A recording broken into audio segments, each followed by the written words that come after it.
दिखाया गया है बिंदु A B C D, A comma B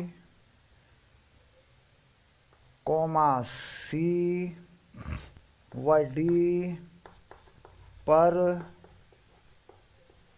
त्वरण का चिन्ह क्या होगा। बेटा ये सवाल है और अब मैं ग्राफ बना के दे दूँ आपको। शाबाश, अब मैं ग्राफ बना के दूंगा आपको। देखो ये वेग है।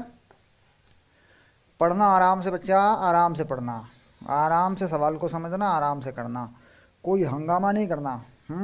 शाबाश।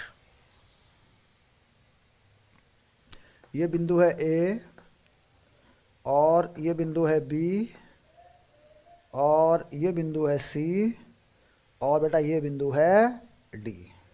वेग और समय ग्राफ पर त्वरण का चिन्ह, इसको अच्छे से समझना है। बहुत ही बढ़िया इम्पॉर्टेंट कंसेप्ट है ये, बहुत प्यारा सा कंसेप्ट है, बहुत काम आने वाला है। ग्राफ को देखकर ये पता लगाना कि दरअसल वेग बढ़ रहा है कि वेग घट रहा है। अगर वेग बढ़ रहा है बेटा तो त्वरण धनात्मक है, और अगर वेग घट रहा है तो त्वरण ऋणात्मक है, और अगर वेग में परिवर्तन नहीं हो रहा है तो त्वरण शून्य है। ठीक, तो सारे ही बिंदुओं पर सारी ही बातें इस प्रश्न में हैं। त्वरण का चिन्ह आपको ए बी सी डी, ये बिंदु बेटा ये ए बिंदु है, शाबाश, ये रहा ए, और ये बिंदु बी है, और ये बिंदु सी है, और ये बिंदु डी है। पक्का बच्चों? ठीक हो रहा है, समझ में आ रहा है बेटा? शाबाश। चलिए सोचिए, विचार करिए, करिए फुर्सत में करिए, लिख के करिए। क्वेश्चन को लिख के करिए बेटा, अपनी कॉपी में लिख के करें, कोई दिक्कत नहीं है। आशीष सिंह सलोनी, चैनल में वीडियो नहीं डाला करते बेटा, चैनल में वीडियो नहीं मिलते, बड़ी यही तो परेशानी है बेटा। ऐसे कोई डिमांड नहीं करेंगे यूट्यूब की तरफ से, चैनल में वीडियो तो जितने हैं उतने ही हैं, उतने ही होते हैं। ओके बेटा, शाबाश, करें बेटा, शाबाश। देखिए एक बार देखिए, तो हमने एक बात कही कि अगर हम त्वरण की मुख्य परिभाषा की बात करें, त्वरण क्या हुआ बच्चों? त्वरण क्या हुआ? बड़े प्यार से पढ़ेंगे बेटा। त्वरण हुआ वेग परिवर्तन की दर, ये त्वरण हुआ बेटा। यानी हम कह रहे हैं dv बाई dt, ये हुआ त्वरण, ये त्वरण है। यानी थोड़ा सा अगर देखें परिवर्तन तो ये हो गया delta v by delta t। तो अगर मैं वेग समय ग्राफ पर, देखो फिर से बेटा एक छोटी सी चीज़ दिखाऊंगा आपको, ये वेग और ये समय। अगर मैं वेग समय ग्राफ पर कोई थोड़ा सा वेग परिवर्तन ले लूँ, यहाँ पे डेल्टा v, देखो बेटा ये थोड़ा सा डेल्टा v ले लिया मैंने और ये थोड़ा सा डेल्टा t ले लिया मैंने। ठीक, तो ये कोण जो होता है थीटा, इसे कह देते हैं टेन थीटा बराबर delta v by delta t। तो यानी वेग और समय के जो अक्ष हैं, यानी वेग का ग्राफ और समय का जो अक्ष है बेटा, देखो यह है वेग का ग्राफ, ऐसे वेग बढ़ा था है ना, देखो ऐसे थोड़ा मोटा कर दूं स्लाइड को, ऐसे देखो, शाबाश। और ये समय का ग्राफ है, इनके बीच में जो कोण होता है, इस कोण को बोलते हैं ढलान। इसे क्या बोलते हैं? ढलान। किसका? वक्र का ढलान। अंग्रेजी में बोलते हैं इसे स्लोप ऑफ कर्व, है ना। तो जो ढलान है, इसका मतलब अगर ये ज़्यादा है, बढ़ रहा है ये, या ज़्यादा है, तो बेटा ऐसे में क्या है कि त्वरण धनात्मक है, यानी वेग बढ़ रहा है। और अगर वेग का ढलान उल्टा है, घट रहा है, तो त्वरण ऋणात्मक है। और वेग में परिवर्तन नहीं हो रहा है तो शून्य है। तो अब देख के बता सकते हो बच्चों यहाँ पे ए में, ठीक है। तो अब आया, देखो ऐसे बना लेते हैं टेबल, ऐसे त्वरण का चिन्ह, यहाँ लिख देंगे त्वरण का चिन्ह, है ना। और यहाँ क्या लिख देंगे? प्रकृति कैसा है, किस प्रकृति का है, ऐसे कैसा चिन्ह है, प्रकृति का। तो बिंदु ए, त्वरण का चिन्ह किस बिंदु पर? बिंदु ए पर, बिंदु बी पर, बिंदु सी पर, बिंदु डी पर। तो बेटा ए में देखो, अगर ए में देखें तो वेग अचर है, वेग में कोई परिवर्तन नहीं हो रहा है। देखो यहाँ है बिंदु ए, है ना। तो त्वरण का चिन्ह कैसा है? कोई चिन्ह नहीं है त्वरण का, ए लो लो लो लो, शून्य, ना पॉजिटिव है ना नेगेटिव है, कोई चिन्ह नहीं है इस त्वरण का। यहाँ पे बी पे देखें तो बी पे कैसा बेटा वेग बढ़ रहा है, देखो वेग बढ़ रहा है, वेग जो है बढ़ रहा है, वेग का मान बढ़ रहा है, तो वेग का मान अगर बढ़ रहा है तो त्वरण कैसा होगा, त्वरण होगा धनात्मक। सी पे, अब सी पे देखो एक बार, सी पे फिर से वेग वही हो गया, बढ़ता रहा बढ़ता रहा बढ़ता रहा, यहाँ एक बिंदु पे आके देखो सीधा हो गया, वेग परिवर्तन नहीं आया सी पे, बाद में घटा, बाद में वेग घट रहा है, तो सी पे भी कुछ नहीं बेटा। डी पे, डी पे देखो वेग घट रहा है नीचे की तरफ, ये देखो उल्टा कोण बनता है बेटा, यहाँ से अगर ढलान देखें तो उल्टा कोण बनता है, इस तरफ को कोण बनाते हैं ऐसे, जैसे वो बनाया है ना स्पर्श रेखा, ये क्या है स्पर्श रेखा, ढलान, थोड़ा सा डेल्टा वी ले ले, मान लो यहाँ थोड़ा डेल्टा टी ले लें, या थोड़ा सा डेल्टा वी या थोड़ा डेल्टा टी, है ना, ऐसे एक त्रिभुज सा बना ले यहाँ पे भी, तो डेल्टा वी डेल्टा टी, तो कोण उल्टा बन गया। अगर कोण इधर बनेगा तो धनात्मक, और अगर कोण उल्टा बन गया पीछे की तरफ तो ऋणात्मक। और वैसे भी देख सकते हैं कि बिंदु डी पर वेग घट रहा है, तो कैसा त्वरण हो गया, ऋणात्मक। तो वेग के ग्राफ को देखकर बच्चा बता सकते हो बच्चों कि कैसा त्वरण है, वेग के ग्राफ को देखकर बता सकते हो कैसा त्वरण है, ठीक। इसी प्रकार से विस्थापन और समय के ग्राफ को देखकर भी बता सकते हो कैसा वेग है। वेग धनात्मक है ना, विस्थापन बढ़ रहा है वेग धनात्मक है, विस्थापन घट रहा है वेग ऋणात्मक है। विस्थापन जब घटता है तो इसका मतलब होता है कि वेग ऋणात्मक है, नेगेटिव है ना। तो ये दो बातें ध्यान रखनी है कि जब जब वक्र का ढलान बढ़ता है, जब जब वक्र में कोई मान बढ़ता है तो उसे बढ़ाने वाला धनात्मक होता है, और जब वो घटता है तो उसे घटाने वाला ऋणात्मक होता है। तो बिल्कुल सिंपल सी बात हो गई कि वेग बढ़ रहा है तो त्वरण धनात्मक, घट रहा है तो, और जहाँ वेग में परिवर्तन नहीं हो रहा बेटा, सी पे नहीं हो रहा देख, और ए पे नहीं हो रहा, तो यहाँ पे क्या है, त्वरण शून्य है। सिंपल हो गया, शाबाश। अगला सवाल लिख दूँ बच्चों, वेरी गुड, क्लियर हो गया ये सवाल, डन बेटा। अगला सवाल इधर लिख दूंगा मैं, अगला सवाल इस तरफ लिख दूंगा मैं, कोई दिक्कत नहीं, देखो इधर लिख देता हूँ, इधर लिख दूंगा इधर, इसको फिर दोबारा से अपना स्क्रीनशॉट लेके देख के अपनी कॉपी में देख के लिख सकते हैं बच्चों। चलो बच्चों, अब देखो बच्चों यहाँ पर एक और उदाहरण लिख देता हूँ मैं, ठीक। कह रहा एक आयताकार पार्क है, एक आयताकार पार्क, बेटा ये है आयताकार पार्क, ऐसा। इस आयताकार पार्क में ऐसे मैं इसके नाम लिखता हूं ए बी सी डी, बेटा ये है x और ये है x/2, और यहाँ b से d तक सीधे एक लड़का, इसका नाम है राम, और एक लड़का इस रोड से पहले इधर को फिर इधर को जाता है, इसका नाम है मोहन। बेटा ये कौन है, मोहन, ये मोहन है, ठीक। तो राम जिस स्थिर चाल से चलता है वो है v1, और मोहन जिस स्थिर चाल से चलता है वो है v2। कह रहा दोनों d पर एक ही समय में पहुंचते हैं। क्या कहना चाह रहा है सवाल में बच्चों, समझ में आया, ठीक। आयताकार पार्क में बी से राम और मोहन एक ही समय पर चलते हैं। राम v1 चाल से बी से डी तक सीधा पहुंचता है, और मोहन डी तक सी से होकर जाता है आयताकार पार्क के जो उसका परिमाप है उसकी दिशा में चलते हुए, परिमाप पर चलते हुए, ऐसा कह सकते हैं।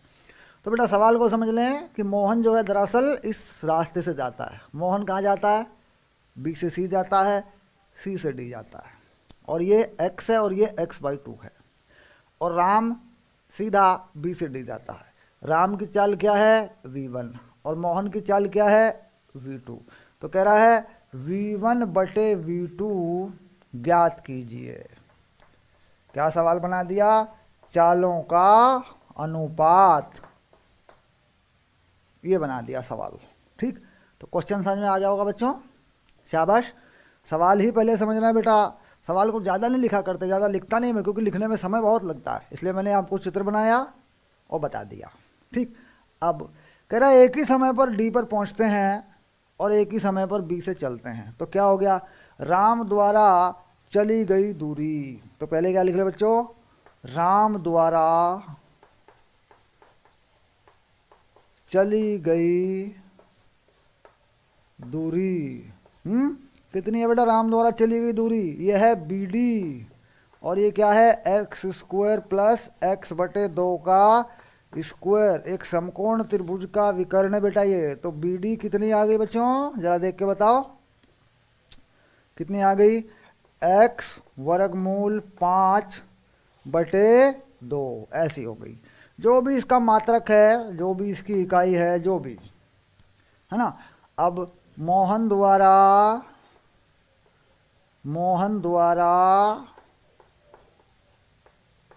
चली गई दूरी, ये देखो बेटा, ये मोहन द्वारा चली गई दूरी है, तो ये कितनी है, ये है B C plus C D. B C plus C D होगी बेटा, मोहन पहले बी से सी जाएगा फिर सी से डी जाएगा। ये कितनी हो गई, ये हो गई 3x/2, है ना। अब यहाँ आ जाओ वापस, यहाँ आ जाओ बेटा, यहाँ पे ठीक, इधर आ जाओ। अब दोनों का समय बराबर है, अगर जी दोनों एक ही समय पर डी पर पहुँचते हैं, ठीक, तो दोनों का समय बराबर है।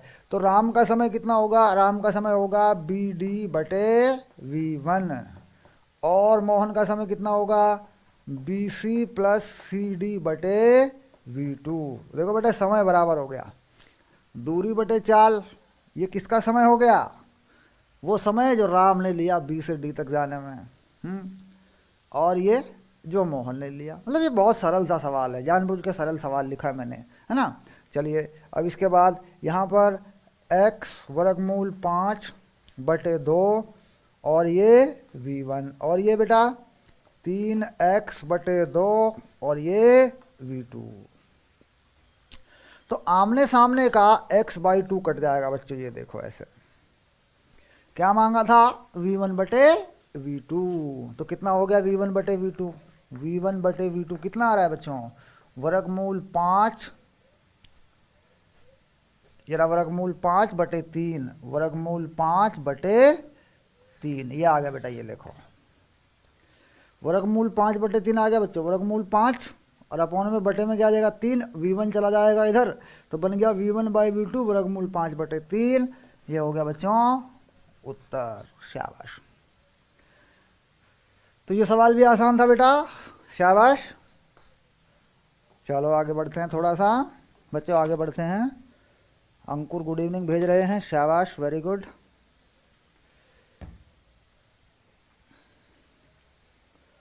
तो बच्चों क्यों ना हम अगला सवाल लिखें, शाबाश। बहुत सिंपल सी चीज़ें हैं फिजिक्स में।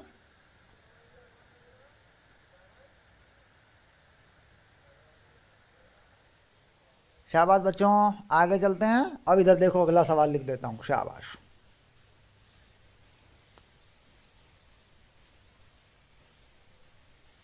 फिजिक्स की ये न्यूमेरिकल सीरीज है बेटा, ये तभी समझ में आएगा जब पढ़ा हुआ होगा बेटा, जब पढ़ा हुआ होगा तभी समझ में आएगा, ये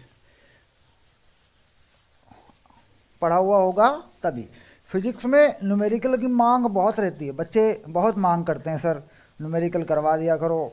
तो न्यूमेरिकल जो बेटा कंप्लीट कोर्स होता है उसके अंदर तो न्यूमेरिकल हैं ही बहुत सारे, सारे कंसेप्ट हैं, सारे न्यूमेरिकल हैं, सारी चीज़ें हैं। ये special revision series numerical series है, जेई बोर्ड एग्ज़ाम सब की मिला जुला कर ये है। और इसके लिए आप डाउनलोड कर लेना PDF, वीडियो के नीचे डिस्क्रिप्शन में एक PDF है, एक मेरा ब्लॉगर है विज्ञान कुलम के नाम से, हैं, वहाँ जा कर के आपको नोट्स मिलते हैं, फ्री में मिलते हैं बेटा, वहाँ जा कर के नोट्स डाउनलोड कर लेना। ये नोट्स वही हैं जो कोर्स में होते हैं, ये कोई भेदभाव नहीं है कि सर फ्री में आपने कुछ दे दिया और पेड में आप, नोट्स एक ही है बेटा, सेम नोट्स है। और ये क्लास भी वही है जो विद्याकुल में चल रही है, यूट्यूब पर आपको मिल रही है, ये वही है जो विद्याकुल में चल रही है। ये क्लास दोनों जगह चल रही है, विद्याकुल में भी चल रही है, यूट्यूब पे भी चल रही है। तो हम तो यही कहते हैं कि विद्याकुल में आओ, है ना, हमारी अपनी जो एप्लीकेशन है, हमारी अपनी वेबसाइट है जिस पर हम काम कर रहे हैं, वहाँ आओ आप भी। हाँ चले बेटा, अब देखिए अगला उदाहरण लिख दूं बच्चों, शाबाश। देखिए ये क्या कह रहे हैं कि दो कण ए तथा बी, दो सरल रेखाओं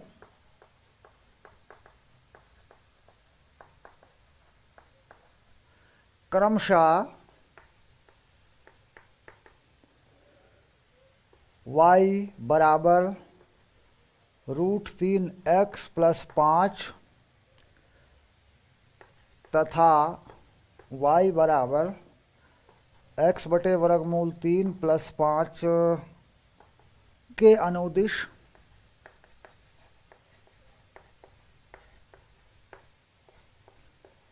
गति कर रहे हैं तथा उनकी चाल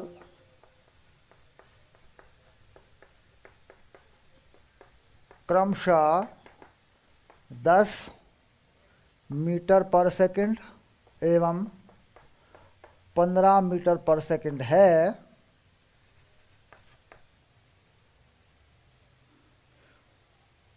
तो 5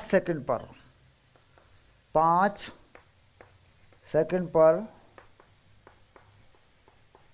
दोनों के बीच का विस्थापन ज्ञात कीजिए। यदि कण t बराबर 0 पर 0,5 पर हैं। तो बेटा ये सवाल है, इस सवाल को देख लो एक बार और इसको समझ लो। सवाल को समझ लो बेटा, सवाल को पढ़ लो, इस सवाल को समझ लो। एक स्टैटिकल माइंड स्ट्रेटजी के तहत बनाया हुआ सवाल है। मतलब ये एक ऐसे सवाल हैं, मेरे कोर्स में ऐसे सवाल मैं आपको देता हूँ जिससे आपका बुद्धि, आपका मन, आपका माइंड स्थिर होता है, स्टेबिलिटी आती है और थोड़ा माइंड में थोड़ी ब्रॉडनेस, सब्जेक्ट के अंदर जो ब्रॉडनेस होती है कि भाई फैला कर देखना, चित्रों को सही से समझना, इन सारी चीज़ों में इसे बोलते हैं बेटा एप्टीट्यूड फिजिक्स। थोड़ा सा एप्टीट्यूड जो है फिजिक्स के अंदर डेवलप होता है, एटीट्यूड नहीं बेटा, एप्टीट्यूड मतलब चित्रांकन करते हुए चीज़ों को लेके चलना। शाबाश। तो ये सवाल आ गया बेटा, ये इधर वाला हटा दूं, समझ में आ गया बच्चों? चलिए शाबाश, इधर वाला हटा दूं, इधर वाले को करो जरा। वेरी गुड, चलो शाबाश। तो सरल रेखा में गति, सरल रेखा में गति, और ये सवाल आ गया आपके सामने। शाबाश। तो देखो इन्होंने क्या कहा है, सवाल को थोड़ा अगर समझेंगे तो इन्होंने क्या कहा कि साहब एक कण है ए, एक कण है बी, और ये सरल रेखा ये वाली है ए के लिए और ये वाली है बी के लिए। यानी जो सरल रेखा है ये ए की गति के लिए है बेटा और ये बी की गति के लिए, ऐसे। और ये दोनों अगर समय 0 है, t 0 पर, देखो बेटा यहाँ पे ध्यान से देखें, 0,5 से इन्होंने चलना स्टार्ट किया है।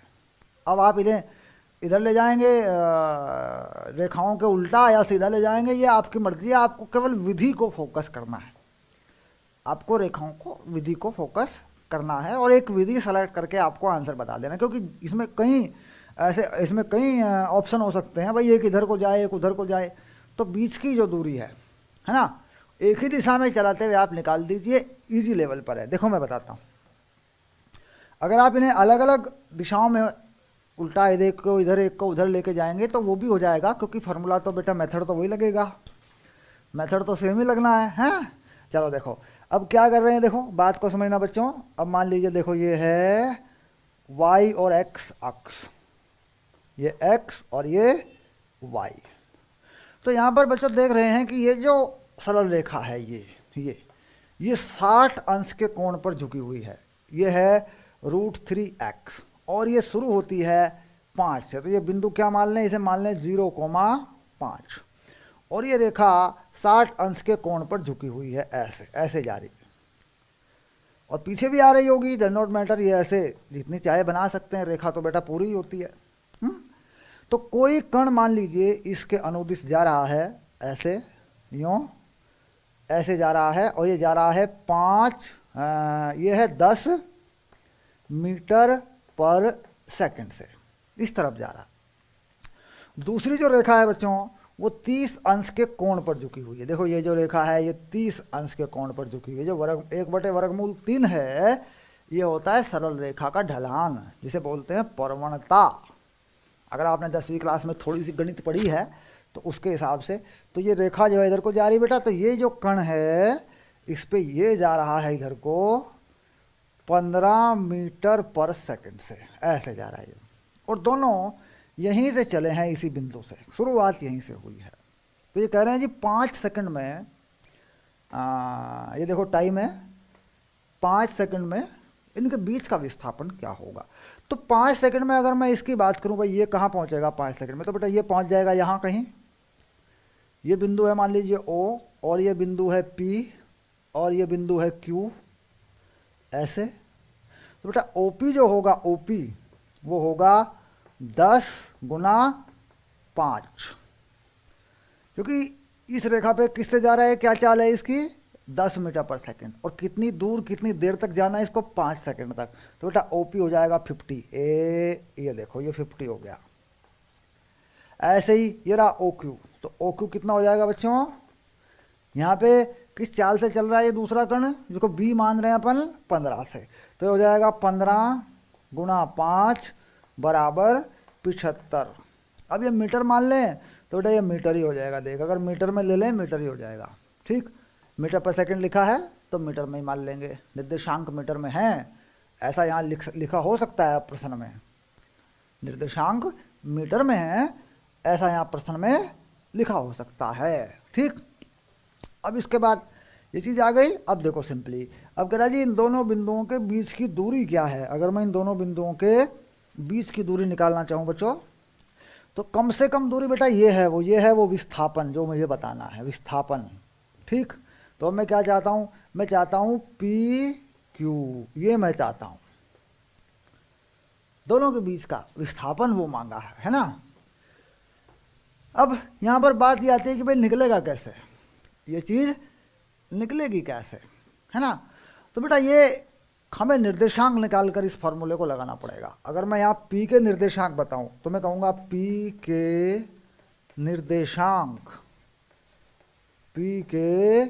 निर्देशांक ऐसे। तो क्या होंगे बच्चों P के निर्देशांक, है ना, यहाँ लिख देते हैं। देखो तो ये कितनी है, ये 50 है ना। और अगर यहाँ देखें ये कितना है, ये 5 है, ऐसे। तो ये त्रिभुज अगर बना लूँ मैं, ये त्रिभुज बना लूँ ऐसे, तो यहाँ पर इस चीज़ को देखूँ, ये वाली चीज़, तो ये वाली जो चीज़ है बेटा ये वाली चीज़ x में, है ना, ये मिल जाएगा और ये 5 मिल जाएगा। तो 5 प्लस और ये क्या होगा 50 साइन 60। जांच कर लो बच्चों, ये जो चीज़ होगी ना ये पूरा लंब होगा, ये 50 है, ये होगा 50 साइन 60, क्योंकि ये जो कोण है पूरा ये 60 अंश का है। तो ये कोण अगर इस त्रिभुज में ये वाला कोण देखो, ये वाला अगर 60 अंश का है तो ये तो यहाँ से तो 5 हो ही गया बेटा, यहाँ से यहाँ तक तो 5 हो ही गया, है ना। और यहाँ तक ये हो जाएगा। तो ये निर्देशांक बनेगा y अक्ष वाला। कौन सा निर्देशांक बनेगा, ये बनेगा y अक्ष वाला। अच्छा अब इसी प्रकार x अक्ष वाला, यहाँ वाला ये वाला निर्देशांक है ना बेटा इसके, तो सिर्फ यही होगा, ये होगा 50 cos 60, 50 cos 60, ये वाली चीज़ है 50 cos 60। तो इसका निर्देशांक बन जाएगा, ये निर्देशांक हो जाएगा x वाला। तो OP के निर्देश या बिंदु P के निर्देशांक में इसको मान लें 1 1 x1 और y1, और यहाँ बराबर कर सकते हैं P के निर्देशांक में। इस चीज़ को बेटा क्या कर सकते हैं, इसे लिख दें y1 एक लो और बेटा ये x1 एक और लो, ऐसे, और यहाँ से हटा देते हैं। ये देखो ये हटा दिया मैंने। तो कंफर्म करें बच्चों कि निर्देशांक ये कैसे आया, ये निर्देशांक इस 50 मीटर से आया, इस समकोण त्रिभुज में आया। इस समकोण त्रिभुज में ये कितना है, वाई एक्स पे 5, और ये और जोड़ देंगे इसमें, ये कितना होगा 50 साइन 60, क्योंकि इस रेखा का ढलान यहाँ से देखने पे पता चलता है 60 अंश है ना। अच्छा, अब Q के निर्देशांक, Q के निर्देशांक, Q के निर्देशांक मतलब गणित को कैसे फिजिक्स में लगाना होता है, गणित को कैसे फिजिक्स के साथ जोड़ना होता है, ये एक ऐसा सवाल है। ठीक, अब Q के निर्देशांक निकालने बच्चों, चलो निकाल लो। तो Q के निर्देशांक बेटा सीधे निकलेंगे, देखो ऐसे ऐसे, ये देखो बिल्कुल ऐसे ही। इसका x क्या है, ये है 75 और ये है कोण कितना 30 अंश का, तो इसका x निर्देशांक निकलेगा, उसे x2 मान लेंगे। 75 cos 30, क्योंकि इस रेखा का जो कोण है बेटा ये 30 अंश है, 1/√3 होता है, tan थीटा होता है, ये इसे बोलते हैं प्रवणता, है ना। ये रहा। अच्छा, अब y2 देखें तो y2 कितना हो जाएगा, 5 + 75 साइन 30, ये रहा बेटा। ये 5 हो गया, यहाँ से यहाँ तक कितना हो गया, ये कितना हो गया, ये देखो यहाँ से यहाँ तक ये हो गया 5, और ये कितना होगा, ये होगा 75 साइन 30, ये ले देख, शाबाश, ये आ गया, तो कुल हो गया इतना। हाँ, अब हम चाहते हैं PQ, तो PQ कितना हो जाएगा बच्चों, PQ कितना हो जाएगा बताओ, सरल हो गया। P हो जाएगा x1 - x2 का वर्ग प्लस y1 - y2 का वर्ग, और ये दूरी का फॉर्मूला, लो बेटा ये हो गया तुम्हारा आंसर। x1 y1 मिले, x2 y2 मिले, ये फार्मूला है, ये वैल्यू यहाँ लग जाएगी, आंसर निकल जाएगा। हाँ, शाबाश।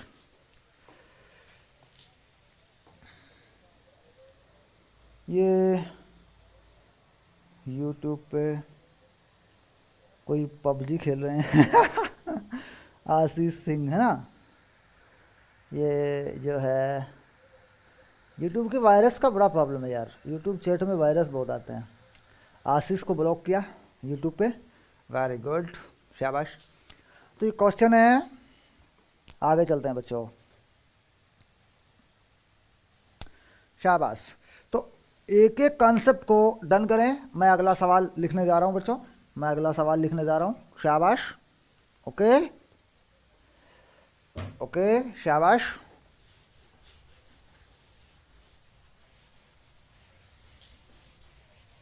Next question,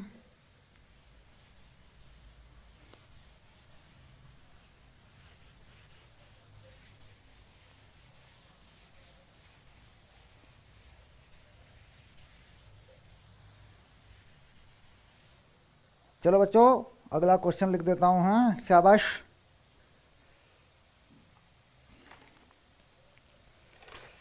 how to build up the concept, how to build up the concept. चलिए बेटा अगला सवाल बना रहा हूं, देखिए उदाहरण लिख रहा हूं। एक चिड़िया दो विपरीत दिशाओं में एक दूसरे की ओर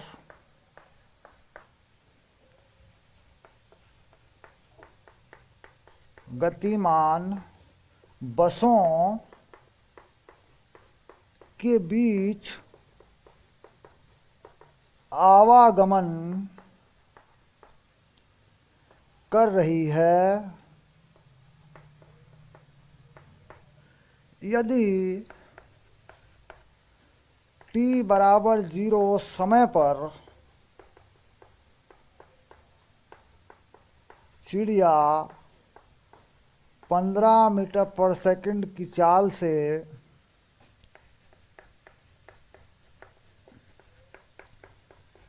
गति प्रारंभ करती है तथा बसें 10 मीटर पर सेकंड तथा 20 मीटर पर सेकंड की चाल से एक दूसरे की ओर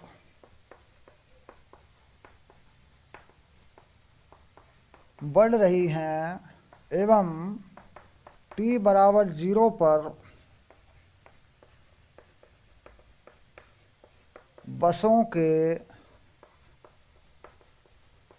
बीच की दूरी 300 मीटर है, तो बसों के मिलने से पहले या मिलने तक चिड़िया कुल कितनी दूरी तय करेगी। लो बेटा ये रहा क्वेश्चन, शाबाश। अब इस सवाल को एक बार पढ़ लो, मैं समझा देता हूँ आपको। इस क्वेश्चन को मैं समझा देता हूँ। ये एक लॉजिकल क्वेश्चन है, इसमें एक छोटा सा लॉजिक है। ठीक, ये क्वेश्चन ये रहा बेटा, शाबाश। क्वेश्चन को पढ़ लें। और ये सवाल ऑलरेडी नोट्स में है बेटा, जो नोट्स आपको दिए गए हैं उसके ज़्यादातर सवाल मैंने डिस्कस किए हैं, ज़्यादातर मैंने डिस्कस किए हैं। पूरा नोट्स जो है अपना डाउनलोड करके PDF वीडियो के नीचे डिस्क्रिप्शन में लिंक है, वहाँ से करके पूरा आप सवाल कर लो, अपने न्यूमेरिकल कर लो।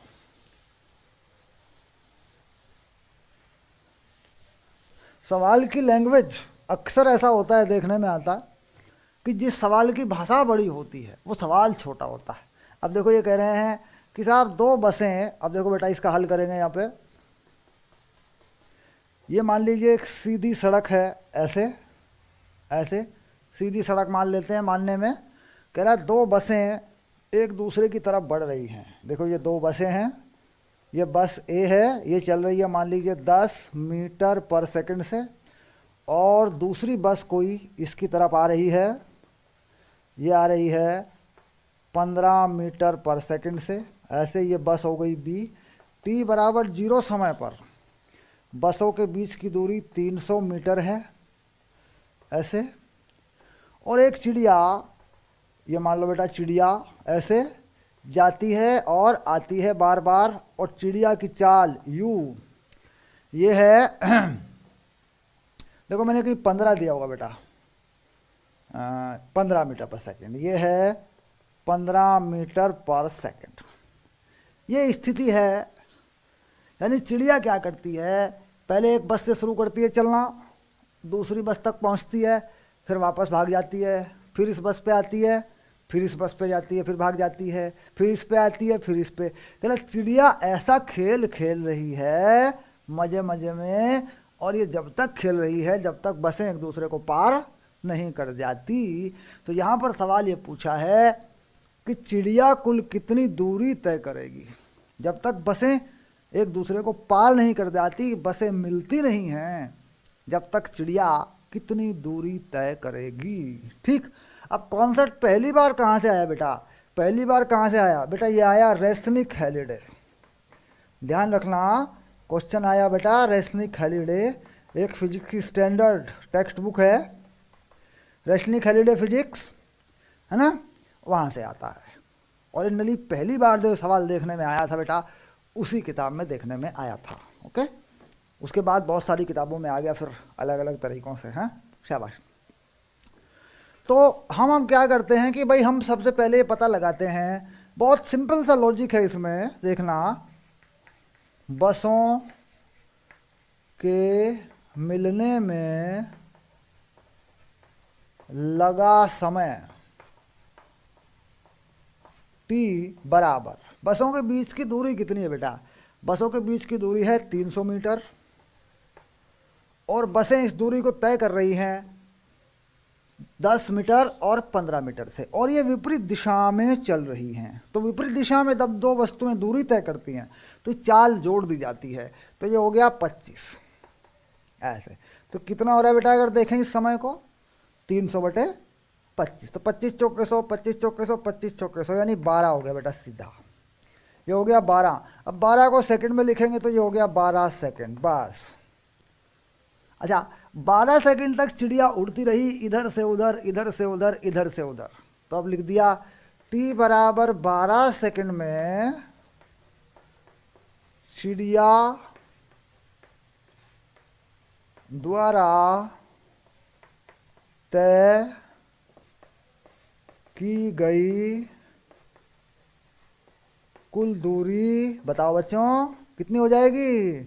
ये हो जाएगी 12, और चिड़िया की चाल कितनी है बेटा? चिड़िया की चाल ये रही 15 मीटर पर सेकंड से चिड़िया आती जाती उड़ रही है इधर उधर, है ना। तो ये 15 हो गया। तो कुल कितना चलेगी चिड़िया? चिड़िया उड़ जाएगी 180 मीटर, और ये तुम्हारा आंसर है। शाबाश बच्चों, क्वेश्चन ये रहा और मैंने समझा भी दिया। दो बसों के बीच में चिड़िया उड़ रही है, इधर उधर जाती है।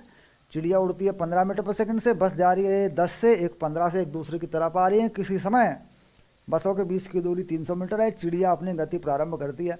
तो बसों के मिलने तक चिड़िया कितनी दूरी तय करेगी? तो बसों के मिलने में लगा समय बेटा देखो 12 सेकंड आ रहा है। 12 सेकंड तक चिड़िया उड़ती रहेगी। चिड़िया किस चाल से उड़ रही है? 15 से। तो 15 गुना 12 चिड़िया की चाल, और वो समय कितना हो गया? 180 मीटर हो गया। शाबाश, ओके शाबाश।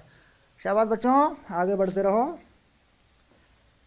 चंद्रवीर राठौर, ओके शाबाश, नाम बोल दिया बेटा, विद्याकुल में आए चंद्रवीर, स्वागत है आपका।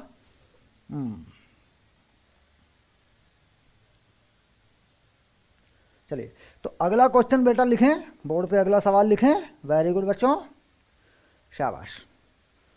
अगला क्वेश्चन बोर्ड पे लिख रहे हैं बच्चों, शाबाश। अगला सवाल फिर से एक लॉजिक पर है, एक लॉजिकल क्वेश्चन है, सोच समझ कर करेंगे। छोटा सवाल है, लॉजिकल है, ठीक। सवाल छोटा है, ये सवाल बड़ा था, देखो कितना बड़ा लिखा है मैंने, और इसका हल देखो कितना छोटा सा है। इस बार लॉजिकल सवाल है थोड़ा सा, हैं, देख के सोच समझ के करेंगे बच्चों। चलिए लिख देता हूँ एक बार।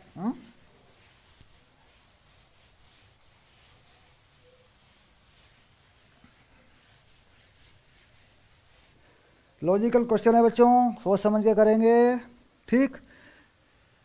उदाहरण ये कह रहे हैं, ऊर्ध्वाधर ऊपर की ओर फेंकी गई दो गेंदों के विस्थापन समय ग्राफ दिखाए गए हैं।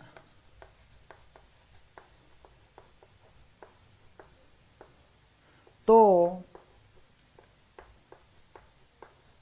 गेंदों की प्रारंभिक चालों का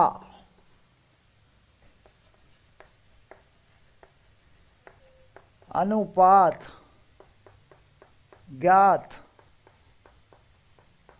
कीजिए।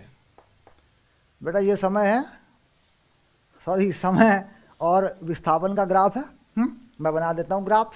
सर ग्राफ तो अभी आपने बनाया नहीं, अभी ग्राफ बनाता हूँ बेटा। ये कुछ ऐसी कहानी है बच्चों, ये ऐसी कहानी है। दो ग्राफ बनाने हैं बेटा। तो यहाँ देखेंगे 2 सेकंड, 4 सेकंड, 6 सेकंड, और ये टाइम हो गया सेकंड में, और ये विस्थापन हो गया बेटा मीटर में, ठीक।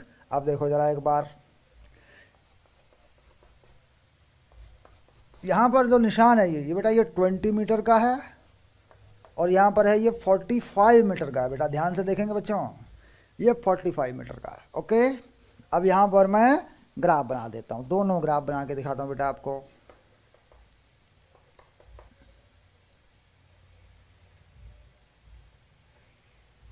ये दो ग्राफ हैं, एक गेंद का ग्राफ ये है, ये मान लेते हैं ये गेंद ए का ग्राफ है, ये ए के लिए हो गया बेटा, और ये बी के लिए हो गया। तो किस चाल से दोनों फेंके गए थे आपको बताना है, यू ए बटा यू बी। ए ये प्रारंभिक चालों का अनुपात है। दो गेंद एक ही समय पर या अलग अलग समय पर, इससे कोई फर्क नहीं पड़ता, जैसा भी चाहे मानो, ग्राफ यही है, इसी तरीके से बनेंगे। अलग अलग ग्राफ बना लोगे तो भी ऐसे ही बनेंगे, अगर दोनों को एक ही ग्राफ पे दिखा लोगे तो भी ऐसे ही बनेंगे। कुल मिलाकर विस्थापन समय ग्राफ एक गेंद का ये है, दूसरी गेंद का ये है बेटा। ये अधिकतम 45 मीटर तक गया है, ये अधिकतम 20 मीटर तक गया है। लॉजिक 2 सेकंड में अधिकतम हुआ है, ये 3 सेकंड में अधिकतम हुआ। यहाँ समय कितना, 3 सेकंड लिख सकते हो बच्चों। लो ऐसे यहाँ लिख लो 1, और यहाँ लिख लो 5, पूरा ही स्केल तैयार हो गया। लो 4 5 6, शाबाश बच्चों। तो यहाँ पर आपको बताना है UA बटे UB। अगर आप समझ रहे हैं फिजिक्स को, थोड़ा सा भी आपने समझा है, तो ये सवाल आपके लिए बड़ा आसान है। मुझे कमेंट में आंसर दे सकते हैं बेटा। यूट्यूब पे कुछ लोग डिमांड कर रहे होंगे, चैनल पे वीडियो सोनिया बेटे नहीं डल जा सकते, चैनल पे ऐसे वीडियो नहीं डला करते बेटा। लाइव तो डेली होता है मोहित भाई। प्रदीप ने प्रणाम भेजा, ओके चलेगा चलेगा। लाइव तो बेटा डेली होता है, 5:30 बजे हो रहा है आजकल, तो 5:30 बजे हो रहा है। लाइव क्लास का कोई इशू नहीं बेटा, लाइव क्लास डेली होती है। विद्याकुल पे जो क्लास होती है फुल कोर्स में, वो यूट्यूब पर भी आजकल हो रही है। तो डेली होती है लाइव क्लास। लाइव क्लास तो रहेगी बेटा, मैं डालता ही रहता हूँ, आती रहती है, नो प्रॉब्लम। लाइव क्लास रहती है, कोई चिंता ना करें, रहती है लाइव क्लास, मिलती है, रोज़ मिलती है लाइव क्लास। शाबाश। तो ये सवाल आ गया, अब इसका हल करें बच्चों। शाबाश, देखो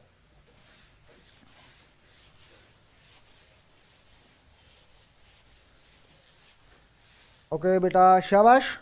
अब जरा मैं थोड़ा सा आपका ध्यान इस तरफ आकर्षित करूं बच्चों। गेंद एक ही गति को अगर देखें तो गेंद एक ही गति में अधिकतम विस्थापन कितना है बेटा, 20 मीटर। गेंद एक ही गति में ऊपर की तरफ गया तो अधिकतम विस्थापन यानी मैक्सिमम हाइट, अधिकतम ऊंचाई कितनी प्राप्त करी इसने, 20 मीटर। और कितने समय में प्राप्त करी बेटा, 2 सेकंड में। अब 2 सेकंड में इसकी चाल 0 हो गई। जब अधिकतम ऊंचाई पर पहुंचा तो 2 सेकंड में इसकी चाल 0 हो गई। ठीक, इसका मतलब अगर मैं करूं गेंद ए की गति, अगर मैं इसकी गति का अध्ययन करूं तो 0, U-2, 10 और G का मान मैंने लगा दिया यहाँ पे अपनी तरफ से 10। नहीं तो मैं G में भी आंसर लिख सकता हूँ बेटा, इसका उत्तर G में ही आ जाएगा, कोई दिक्कत नहीं है। अगर मैं यहाँ G लिख दूँ ना बेटा, G तो G में आ जाएगा, अनुपात आना है ना तो G में आ जाएगा। देख मैंने G लिख दिया, U-GT, तो T कितना है यहाँ पे, 2 सेकंड। 2 सेकंड में अधिकतम ऊंचाई पर गया है, इसका मतलब U मिल गया। तो कितना U मिल गया, ये UA है बेटा, ये UA देख, ये हो गया 2G। अब आया, अब गेंद B का देख के बता। सर इतना आसान सवाल था? हाँ इतना आसान ही ये सवाल था। गेंद B की गति है, तो ये भी 0 है, ये कितनी देर में पहुंची है ऊपर, तो जरा देख के बता बेटा। 3 सेकंड में ऊपर पहुंची है, 3 सेकंड में अधिकतम ऊंचाई पर पहुंची है ये।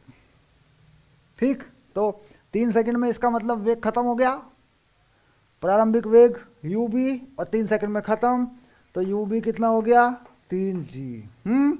अब आया UA बटे UB, यही तो निकालना चाह रहे थे, तो ये हो गया 2G बटे 3G।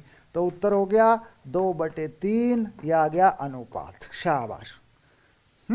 तो ग्राफ को देखकर लॉजिक लगाना आ रहा है बेटा, ग्राफ को देखकर लॉजिक लगा पा रहे हैं बच्चों, शाबाश। चलो बच्चों नेक्स्ट क्वेश्चन पे आ जाता हूं, अगला सवाल देता हूं बेटा, शाबाश।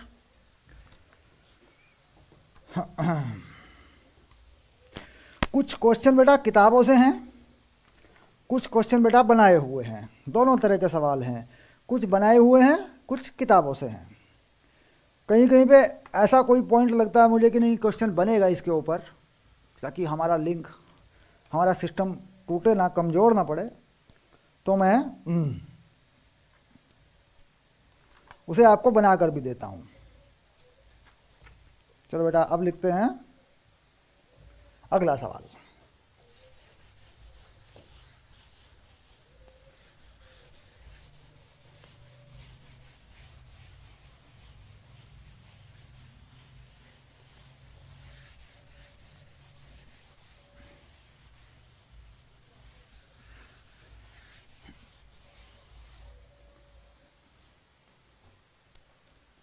चलो अगला सवाल, उदाहरण दो गेंदें एक ही समय पर भूमि तल से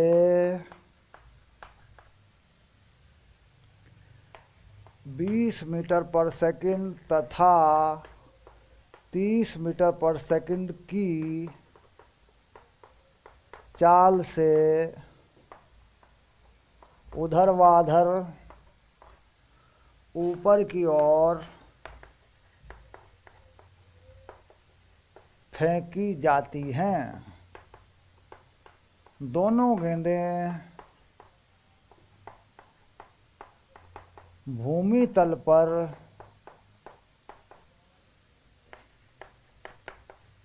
कितने समयांतराल पर लौटेंगी?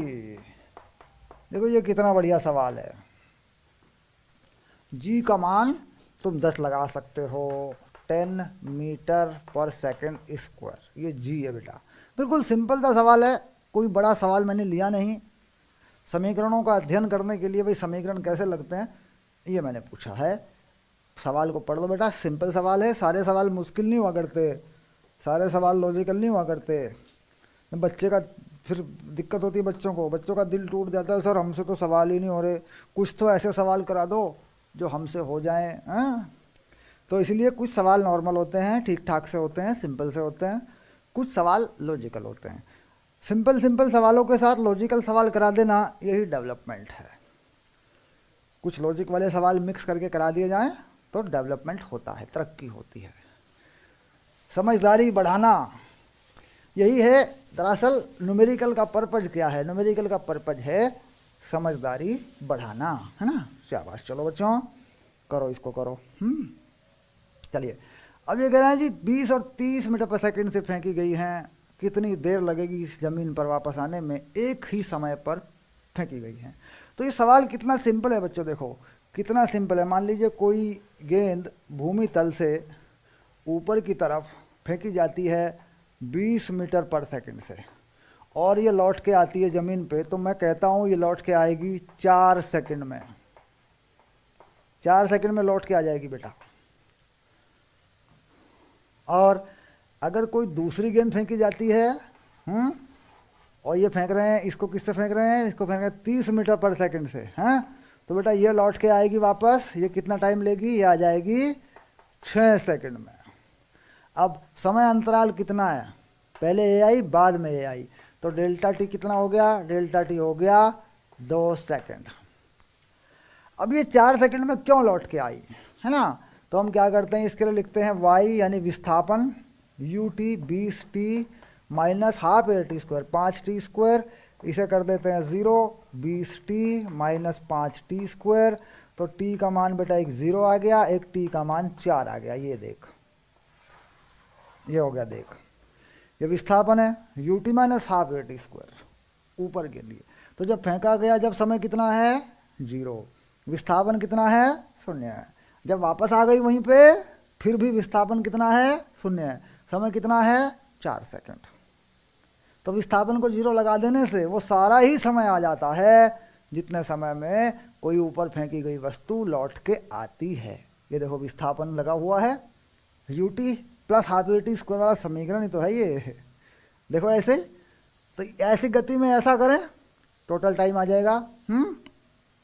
यही कहानी इसमें है, इसमें भी समीकरण ऐसे लगा दो, ठीक। 0, 30 टी माइनस 5 टी स्क्वायर। तो बेटा इसमें टी कितना आ रहा है? 0, टी बराबर 6। देखो इसमें इतना आ जाएगा। इस वाली के लिए ये हो गया और इस वाली के लिए ये हो गया। हो गया बच्चों, सिंपल है। शाबाश। अगर वेग से निकालना चाहते हो तो यहाँ लगाओगे पहला समीकरण, वेग 0 हो गया, यहाँ 0, यहाँ कितना 20, तो यहाँ कितना हो जाएगा समीकरण के हिसाब से? 0, 20 माइनस 10 टी, तो ऊपर जाने का समय 2 सेकंड। तो ये गेंद 2 सेकंड में ऊपर जाएगी तो 2 में नीचे भी आ जाएगी, तो कुल कितना समय आ जाएगा? 4। ऐसे ही यहाँ देखें, यहाँ भी कितना है? 0, और होना कितना चाहिए? 30 माइनस 10 टी, तो टी का मान कितना आ गया? 3 सेकंड। तो ये गेंद अगर 3 सेकंड में ऊपर जाएगी तो 3 में नीचे भी आ जाएगी। तो कुल समय कितना हो गया? 3 सेकंड ऊपर जाने के, 3 सेकंड नीचे आने के, 6 सेकंड हो गए। ये भी निकल जाएगा। जिस तरकीब से चाहे निकाल दो, ठीक। और अगर प्रैक्टिस में है तो साफ दिख रहा है कि 20 मीटर पर सेकंड से फेंकी गई है, 2 सेकंड तक ऊपर जाएगी, 2 सेकंड में 0 हो जाएगा। समीकरण ये वाला ही काम करेगा। तो 2 में नीचे भी आ जाएगी, आंसर हो जाएगा 4 सेकंड। ऐसे ये भी दे 30 वाली है ना। तो ऊपर जाने का समय अब ना पहले समीकरण से ही मालूम पड़ जाता है, v बराबर u माइनस जी टी से पता चल जाता है ना। चलो बेटा देखो, दोनों सीखोगे। अब अगला सवाल लिख देता हूँ एक बार, है। शाबाश, प्रैक्टिस करो बच्चों, प्रैक्टिस करो। शाबाश।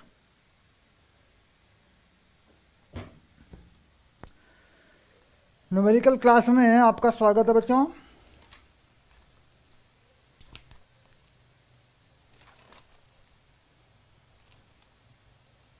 अब थोड़ा सा इसका एक बदला हुआ रूप है। एक सवाल और ले लेते हैं बेटो। ये लास्ट क्वेश्चन है आज का। एक लास्ट क्वेश्चन है बेटा आज का। ये लास्ट क्वेश्चन है आज का। क्वेश्चन तो और है मेरे पास, मैंने कहीं लिख रखे हैं। मैं कुछ कल करा दूंगा आपको, है ना। कल इसका लास्ट लेक्चर है। सरल रेखा में गति का न्यूमेरिकल का कल लास्ट लेक्चर है। और इस वीडियो के नीचे डिस्क्रिप्शन में इसका पीडीएफ है। जितने सवाल मैंने बनाए हैं बेटा वो सारे उसमें हैं। और उसका सोल्यूशन भी मैं बना रहा हूँ, वहीं पे उसी जगह पे सोल्यूशन भी मिल जाएगा आपको। और जहाँ आपको पीडीएफ मिलते हैं, नोट्स मिलते हैं, वो मेरा ब्लॉगर है। उसका नाम है विज्ञान कुलम। विज्ञान कुलम ब्लॉगर पे चले जाएं, वहाँ से पीडीएफ मिलेगा फ्री ऑफ कॉस्ट। ये सारे वही पीडीएफ हैं जो कोर्स के अंदर हैं, जो फुल कोर्स में होते हैं। विद्याकुल पे फुल कोर्स होते हैं, ये वही पीडीएफ हैं। यानी ऐसा कोई भेदभाव नहीं है। और ये जो क्लास आप देख रहे हैं ये भी विद्याकुल का ही क्लास है। विद्याकुल पर जो चल रहा है वो यूट्यूब पर भी आप देख रहे हैं। और हम कह रहे हैं वहाँ पर भी फ्री में ही है। तो विद्याकुल पे आके देखिए, विदाउट एड ब्रेक। एड नहीं लगेगा, कोई झंझट नहीं है। सीधा विद्याकुल में फुल कोर्स में आगे आप देख सकते हैं। इसको फ्री ऑफ कॉस्ट चल रही है बेटा। जो फीस है वो पूरे कोर्स की है, वो लाइव क्लास की नहीं है। जो फीस है, आप सोचते हैं कुछ बच्चे सर विद्याकुल पे तो फीस लगती है। फीस लगती है, वो पूरे कोर्स की फीस लगती है, पूरे साल पढ़ने की। वो लाइव क्लास की फीस नहीं लगती। लाइव क्लास वहाँ पर भी मज़े में देख सकते हैं आप। चलो बच्चों, अब मैं आखिरी सवाल ओके कर देता हूँ। बिल्कुल ऐसा ही जो मैंने इससे पहले कराया, बिल्कुल उसी लॉजिक पे सवाल है, कर दीजिए। कह रहा है 2 गेंद हैं, एक को ऊपर एक को नीचे, एक 100 मीटर ऊंची बिल्डिंग से फेंका गया। एक 100 मीटर ऊंची बिल्डिंग से फेंका गया। अब देखो बेटा, ये 100 मीटर ऊंची बिल्डिंग है। मान लीजिए मैं कहता हूँ ये 100 मीटर ऊंची बिल्डिंग है। इस बिल्डिंग की जो ऊंचाई है वो 100 मीटर है, ठीक। ये भी एक आसान सवाल है। एक गेंद को ऊपर फेंका गया 20 मीटर पर सेकंड से, और एक गेंद को बेटा बिल्कुल नीचे फेंका गया 20 मीटर पर सेकंड से।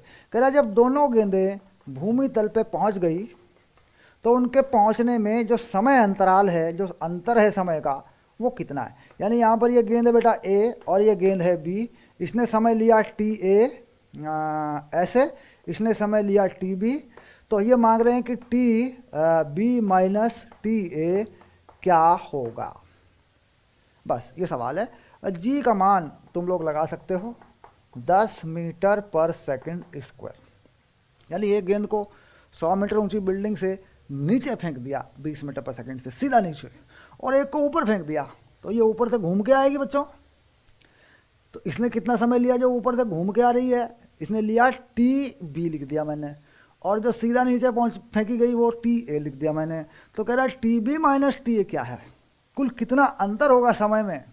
यानी ए के कितनी देर बाद बी आएगी ज़मीन पर जो ऊपर से घूम के आ रही है। चाल बेटा दोनों की सेम है, चाल दोनों की सेम है, वेग दोनों के अलग हैं। इसका प्रारंभिक वेग क्या है? वी का ऊपर की ओर है और ए का नीचे की ओर है। तो वेग की दिशा विपरीत है, प्रारंभिक वेग की दिशा विपरीत है, लेकिन चाल दोनों की सेम है, हैं? शाबाश। चलो बच्चों, तो अब तुम्हें समय यहाँ से इसका अंतर T A minus T B निकालना है बच्चों। शाबाश। चलिए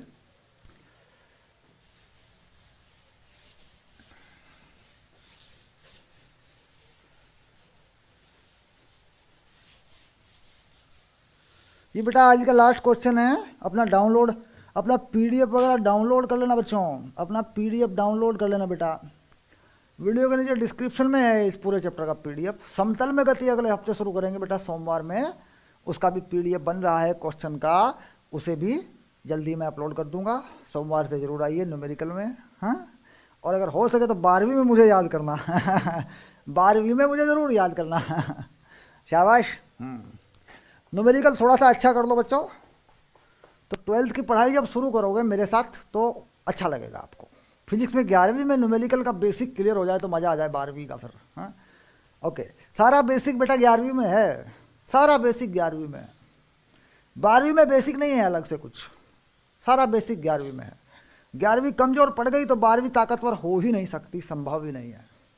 चलिए आगे देखते हैं। तो अब देखते हैं एक ही गति, क्या करें, एक ही गति। अगर बेटा एक ही गति की बात करूं, है ना, ऐसे तो 100 मीटर नीचे की तरफ, 100 मीटर, और वेग किधर को दिया, नीचे की तरफ, तो दोनों की दिशा समान हो गई, तो 20t और हाफ GT²। ये देखो ये हो गया एक ही गति में, यानी सारी चीज़ें एक ही दिशा में है। बेटा जी किस तरफ को होता है, जी होता है नीचे की तरफ को, वेग नीचे की तरफ को, विस्थापन नीचे की तरफ को, विस्थापन भी नीचे, जी भी नीचे, वेग भी नीचे। तो सारी चीज़ें इस इक्वेशन में पॉजिटिव लग गई, धनात्मक लग गई। तो अब इसे थोड़ा हल करें। यहाँ से इस टाइम को कह रहे हैं टी ए, ये कौन सा टाइम है, टी ए। तो छोटा सा ए लिख दिया देखो मैंने नीचे इसके, क्या बात। तो ये हो गया 100, ये हो गया 20t ए और प्लस 5ta का स्क्वायर, ये हो गया। देखो लो ये बन गया। ये समीकरण किसका है, एक ही गति का है। ऐसे हल करके क्या निकाल पाएंगे, टी ए निकाल पाएंगे। ठीक है, चलिए निकाल के देख लेते हैं एक बार। तो 5 से भाग कर दें इसको, तो टी ए का स्क्वायर प्लस 4ta और माइनस 20 बराबर 0। ये समीकरण है बेटा इसका, ये टी ए वाला है, टी ए का समीकरण है। यहाँ से टी ए मिलेगा बच्चों, गुणनखंड होंगे या श्रीधराचार्य लगेगा, लेकिन हम जान रहे हैं कि यहाँ से टी ए मिलेगा। अब अगर गुणनखंड करोगे तो कैसे करोगे, मुझे तो दिख नहीं रहा भाई। 20 है तो 4 पंजे 20, ऐसा कुछ हो नहीं, 10 दूनी 20, ऐसा कुछ हो नहीं रहा। तो टी ए का मान श्रीधराचार्य से सीधे सीधे मिल जाएगा। अब आया बेटा बी की गति, ये देखो ये ए की गति कर दी मैंने यहाँ पे, शाबाश, एक ही गति करवा दी सर आपने ओके, अब आते हैं बी की गति। अब जरा बी की गति को देख लें, शाबाश। 12वीं क्लास का कोई बच्चा देख रहा है तो प्रत्यावर्ती धारा में आ जाना बेटा, 7 बजे क्लास है, हैं, शाबाश। बी की गति, हैं, चलो। बी की गति में क्या है बच्चों, ध्यान देना है, लॉजिक समझाने के लिए ही मैंने सवाल बना रखा है। बी की गति में वेग उल्टा है, विस्थापन नीचे, जी नीचे, वेग ऊपर है। ठीक, तो क्या करें, 100 माइनस 20t प्लस 5t²। बेटा इस समीकरण में और इस समीकरण में क्या फ़र्क है, इस पर ध्यान देना। ये है बी के लिए, देखो टाइम बी वाला समय है। इस समीकरण में, इस समीकरण में क्या फ़र्क है, देखो इसमें तीनों नीचे की तरफ हैं। विस्थापन एक ही गति की बात कर रहा हूँ, एक ही गति की बात कर रहा हूँ, जो नीचे की तरफ फेंका गया सीधा। तो नीचे विस्थापन, ए का वेग नीचे, जी भी नीचे, तो सारे पॉजिटिव लगे हुए हैं, धनात्मक लगे हुए हैं। यहाँ बी की गति में विस्थापन नीचे, जी नीचे, तो वेग किधर को है, ऊपर को है, तो वो माइनस में लगा दिया बच्चों। हाँ, तो समीकरण यही हो गया फिर, TB² और माइनस 4TB और माइनस 20, ये आ गया बेटा। लो ये समीकरण हो गया TB का। तो यहाँ से क्या मिलेगा, यहाँ से तुम्हें मिलेगा TB। ठीक, अब ये समीकरण नंबर 1 है और ये समीकरण नंबर 2 है। समीकरण नंबर 1 और 2 को हल करके टी और टीबी में से टीबी माइनस टी ए तुम्हें चाहिए, टीबी माइनस टी ए तुम्हें चाहिए। अब मैं क्या कर रहा हूँ बच्चों, मैं सेकंड माइनस फर्स्ट कर दे रहा हूँ। मैं कह रहा हूँ इक्वेशन सेकंड में से मैं इक्वेशन फर्स्ट घटा दे रहा हूँ बेटा। ठीक, तो देख टीबी टी ए, तो ये हो गया टीबी माइनस टी ए² में। अच्छा, यहाँ पे इसमें से ये घटाई है मैंने, तो -4, ये हो गया TB माइनस TA। और इस 20 में से ये 20 चला जाएगा बेटा, ये हो गया 0, है ना। तो ये हो गया T B minus T A, ऐसे कॉमन यहाँ क्या हो गया, T B plus T A minus 4 बराबर 0। ये आ गया। तो बेटा T B plus T A बराबर 4 हो गया, T B plus T A बराबर 4 हो गया, टी बी बराबर टी ए हो गया। अगर टी बी बराबर टी ए हो तो फिर तो कोई बात ही नहीं है, फिर तो दोनों ही सेम है, हैं। एक T B plus T A बराबर 4 हो गया, लेकिन क्या चाहिए, T B minus T A. तो T B minus T A यहाँ से वैल्यू मिल सकती है, देखो बच्चों क्या मिलती है, T B minus T A. तो कैसे निकाल सकते हो, बीजगणित अच्छा है तुम्हारा, बीजगणित अच्छा है तो ये होता है T B plus T A का square minus 4 T A T B.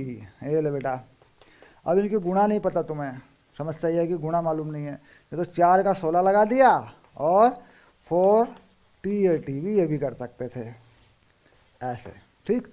तो कुल मिलाकर यहाँ ये जो समीकरण है, ये T B plus T A 4, ये घटाने पे आई बेटा इसको इससे।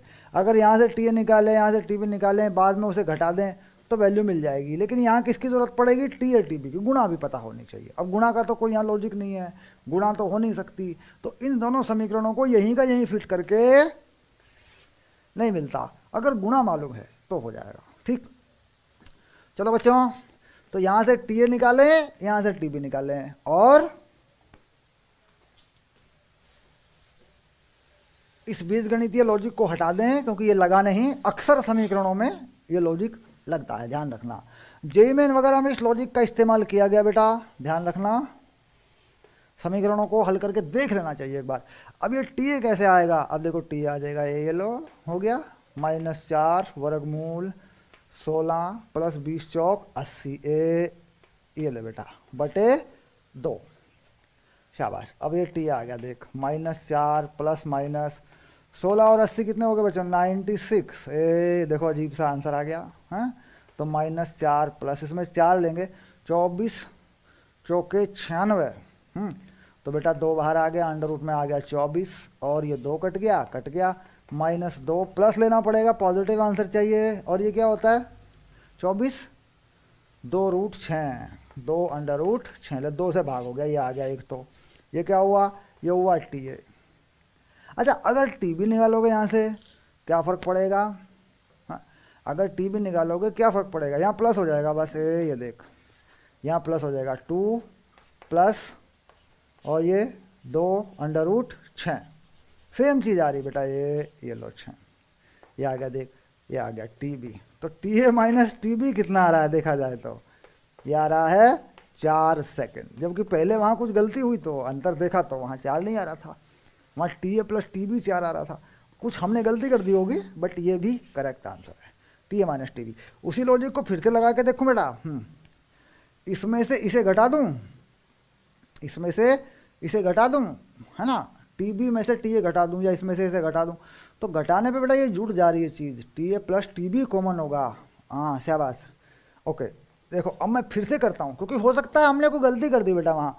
तो मैं क्या कर रहा हूँ, फर्स्ट बस 1 सेकंड और रुक जाना बेटा, फिर इस क्लास की छुट्टी करेंगे। देखो फिर से कर रहा हूँ मैं, क्योंकि हो सकता है हमने वहाँ कुछ गलती कर दी पहले, जो मैं लॉजिक डेवलप कर रहा था। तो ये T A minus T B, तो ये हो गया टी ए का स्क्वायर माइनस टी बी का स्क्वायर। देखो इसमें से ये घटेगा तो जुड़ जाएगा, +4 T A plus T B, और बेटा इसमें से ये घटेगा तो 0 हो जाएगा, ये 0 आ गया, देखो ये आ गया। अब यहाँ से मैं क्या कर रहा हूँ, यहाँ से मैं T A minus T B, ऐसे इसके 2 गुणनखंड करूँगा, T A plus T B और +4 बराबर 0, ऐसा करूँगा। अब मैं T A minus T B 4 के साथ में एक गुणनखंड है ना, हाँ लिखूँगा इसको मैं, T A plus T B, और ये पूरी वैल्यू 0 है। यहाँ से ज़रा ठीक से देख बेटा, ये जो T A plus T B है ये बाहर आएगा, ख़त्म हो जाएगा, T A minus T B नहीं है, तो एक फैक्टर बचेगा, T A minus T B +4 बराबर 0। तो मुझे चाहिए T B minus T A, तो ये बेटा 4 आ जाएगा ऐसे, ये देख ये रहा आंसर। तो अगर श्रीधराचार्य से नहीं लगा रहे, समीकरण से भी लगा रहे हैं, तो भी TB माइनस TA इस समीकरण में से इसको घटाने से या इसमें से इसको घटाने से डायरेक्ट मिल जाएगा बेटा। ये देख ऐसे मिलेगा। तो ये श्रीधराचार्य वाला फंडा है, मान लीजिए नहीं लगाना चाहते इसको, तो लो बेटा इसे हटा दिया मैंने। इस मेथड से कर लो, फर्स्ट में से सेकंड घटा दो, तो ये चीज़ दिखो साफ साफ दिख जाएगी, आंसर आ जाएगा ऑटोमेटिकली। एक बार करके इसको वेरीफाई करना सवाल को, समीकरणों के लॉजिक पर सवाल है, इसको वेरीफाई करना, ठीक। लेकिन ये तभी होता है जब 20 ऊपर 20 नीचे। अगर ऊपर कुछ और कर दूँ, 30 कर दूँ मैं तो नहीं होनेगा, फिर वही लगेगा श्रीधराचार्य वाला। ये फंडा फर्स्ट में से सेकंड घटाने वाला तभी लगता है जब 20 ऊपर हो 20 नीचे हो, है ना, तभी लगता है ये, ठीक। शाबाश बच्चों, अगली क्लास में मिलते हैं कल अगली क्लास में मिलेंगे बेटा। शाबाश।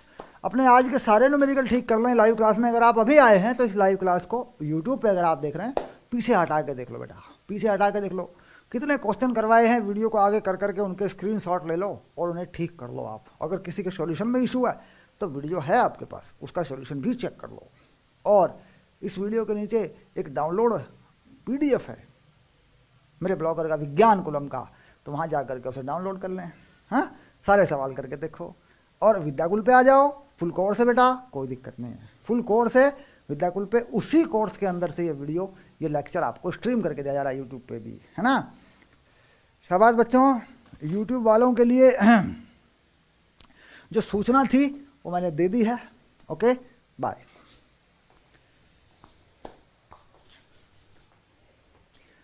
बेटा 7 बजे क्लास है 12वीं वालों की, हाँ 7 बजे क्लास है 12वीं वालों की।